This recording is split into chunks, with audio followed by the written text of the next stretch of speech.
Pemirsa, pergerakan lebih dari 1 juta penumpang dalam 16 hari atau selama berlangsungnya Posko Terpadu Natal 2023 dan Tahun Baru 2024 dari 19 Desember 2023 hingga 3 Januari 2024 tercatat di manajemen Bandara I Gusti Ngurah Rai Denpasar, Bali.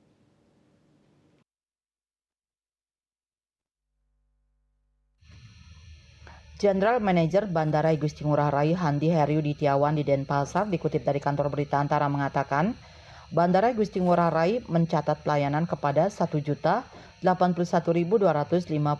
penumpang.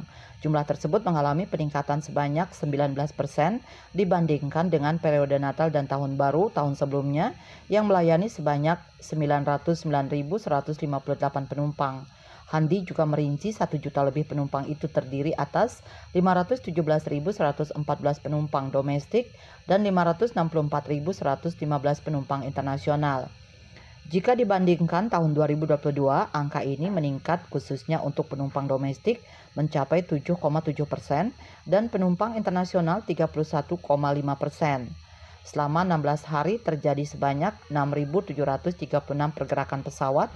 Ini turut meningkat 11% dibandingkan Natal dan Tahun Baru sebelumnya, atau secara rinci ada 3.567 pergerakan pesawat domestik dan 3.169 pergerakan pesawat internasional.